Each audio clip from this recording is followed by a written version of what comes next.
Senator Padilla, thank you so much for joining us this morning at the inaugural SVLG Diversity Forward Summit.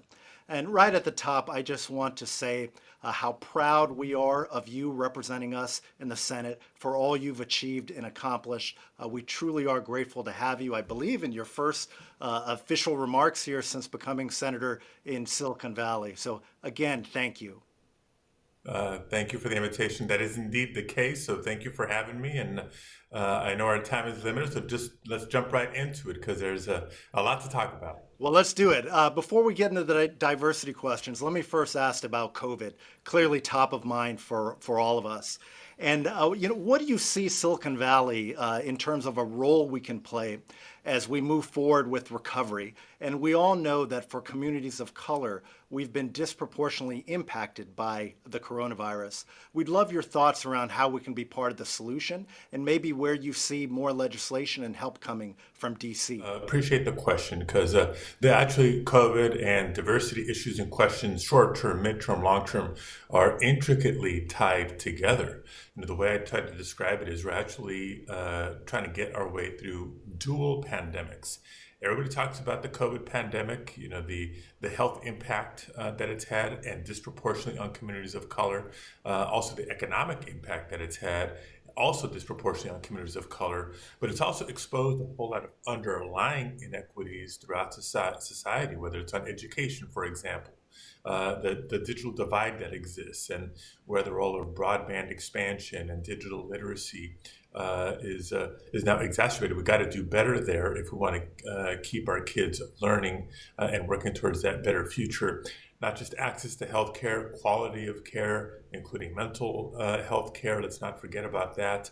On and on and on. So what do I think is the role for the leaders, innovators, and entrepreneurs in Silicon Valley? I think it's exactly that. There's endless examples of how, despite COVID, despite the crisis, it has forced a lot of change in how we do every aspect of our daily lives. People aren't, going to restaurants the same way, shopping at grocery stores the same way, K through 12 education the same way. So that accelerated adoption of new technologies and services, I think, has been a tremendous opportunity, and certainly more to come as we rebuild after the economy. But underlying all of that is data, not just technology for technology's sake, but data that should inform better public policy and better investments in the private and the public sector going forward. And certainly very timely. And I'll pivot slightly, getting back to our core diversity themes that you've heard now throughout the panels. We're familiar with your story, which is incredible. Parents have worked blue collar jobs, a graduate of the LA public school system, and today the first Hispanic U.S. Senator representing our great state. I can imagine that you were often the lone person of color or voice representing communities of color in the rooms where things happened.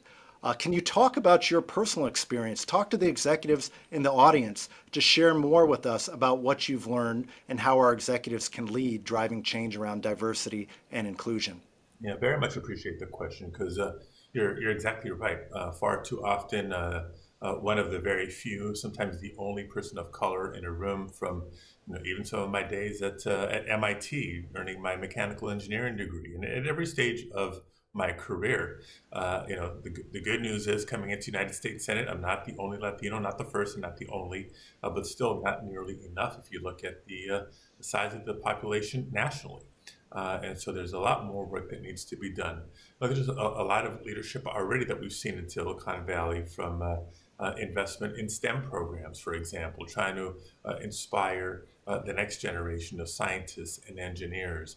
I think more near term, several of the companies in the region have been leaders in diversity of corporate boards, for example. That's been a great initiative in the state of California from a gender perspective.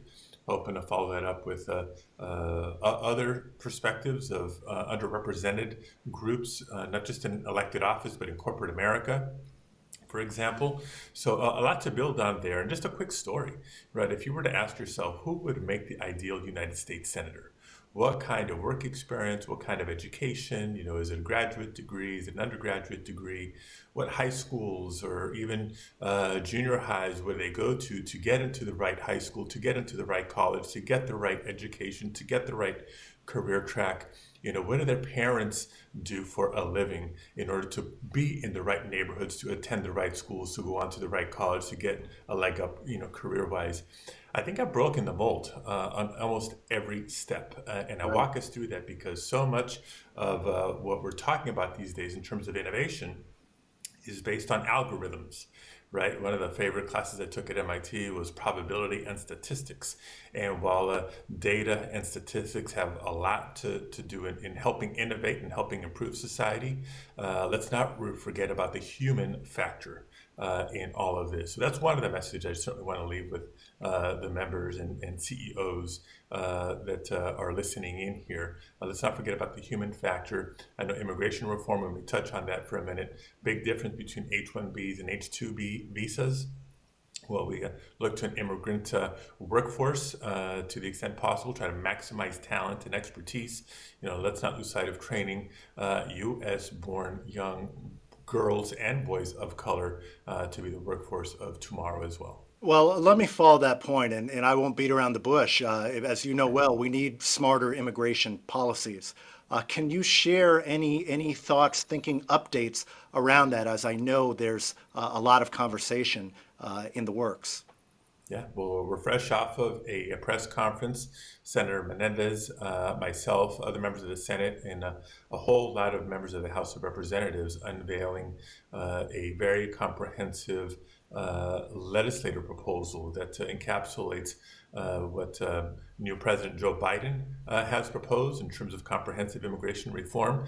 And so I'm actually pretty optimistic and encouraged. It's not just because Joe Biden is in the White House and there's Democratic majorities in the House and the Senate. I think those are great stars to align to achieve what's long overdue in terms of comprehensive immigration reform.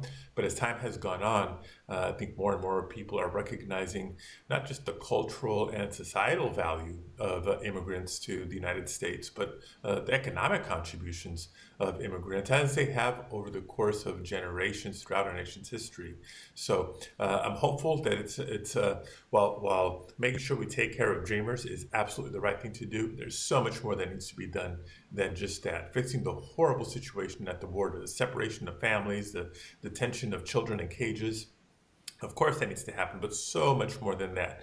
Making sure we protect TPS recipients, for example, is part of the comprehensive package. Putting people, both documented and undocumented, on a pathway to citizenship, really harnessing their talents and their future contributions to our economy and to our nation. That's what we're talking about. And I think for the first time in a long time, we're going to be unabashed in our pursuit of that. Well, Senator, I think you'll get a big amen in Silicon Valley when you talk about making these changes that are much needed to this system. So please keep us posted and please reach out where we can help.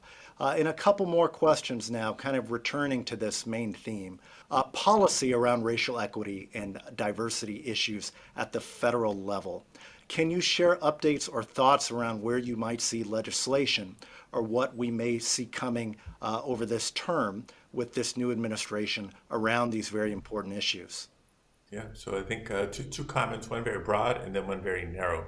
On the broad level, again, I think one of the big reasons why I'm so excited about the Biden-Harris administration is their emphasis on equity across the board.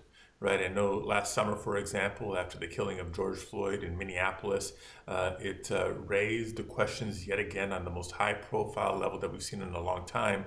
How do we end discrimination and racism in all its forms throughout society? While policing and criminal justice was the primary conversation last summer, it was not limited to that. We were talking about inequities in education, in healthcare, in economic opportunity, questions of not just criminal justice, but environmental justice, and on and on and on. And it's so heartening to see from day one, President Biden continue to echo that value in all the policy areas that we're going to be tackling here, from climate change to healthcare, like I said, and back to COVID response, the most urgent need of all. So it's not a singular question in one particular topic area, but a question that we need to raise in every policy area. One of the specific ways in which I think we're making tremendous progress quickly on the diversity front is the tremendous success of California's law mandating diversity on corporate boards. As I mentioned earlier, starting with gender, making sure there's at least one woman on every corporate board for California companies.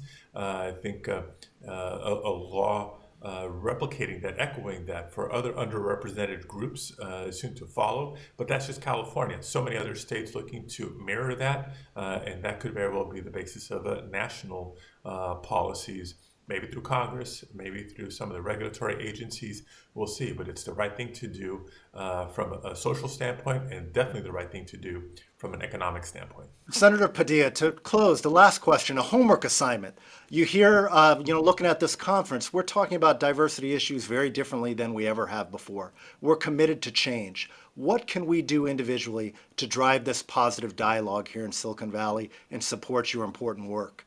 Love that question. The two quick things that come to mind are going to sound very simple, but it may take some of your colleagues a little out of their comfort zones to do it.